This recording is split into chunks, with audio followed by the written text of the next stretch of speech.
ప్రార్థన చేస్తాము.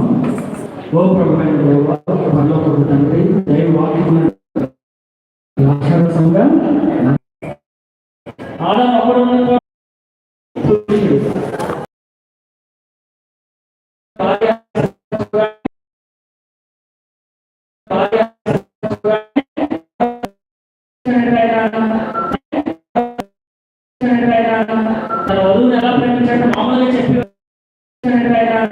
తన వధువుని ఎలా ప్రేమించాడు మామూలుగా చెప్పి వచ్చాడు.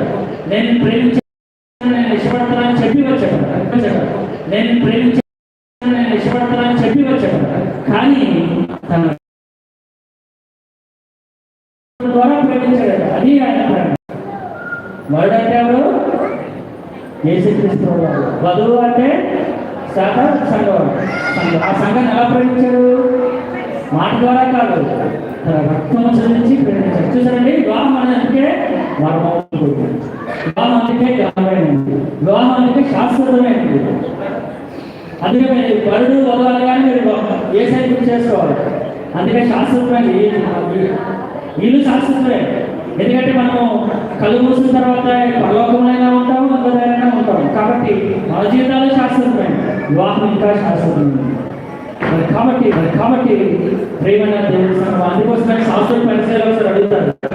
ఇలాగైతే మరి ఎలాగ ప్రభా పెళ్లి చేసుకోవడం కష్టం కదా, అలాగైతే ఎలాగ మరి అంటే అనుగ్రహం పొందిన వాడు తప్ప దీన్ని ఎవరు అంగీకరించలేదని అంటారు. చూసారండి, కృప కలిగి ఉండాలి.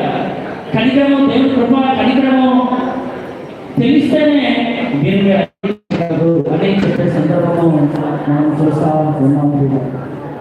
మరి కాబట్టి ఈ యొక్క మర్మాన్ని మనం తెలుసుకొని మరి చూసినట్లయితే భర్త భార్య ప్రేమించాలి, భార్య భర్తకి లోబడాలి. ఇద్దరు ప్రేమ కాదు, భర్త భార్యని ప్రేమించాలి.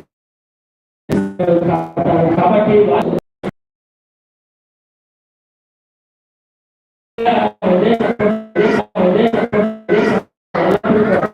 జీవితంలో దేవుడు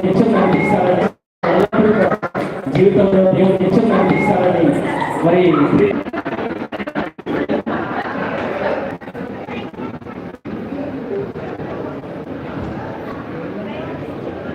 దయచేసి వివాహ కార్యక్రమం అనేది పరిశుద్ధమైనది.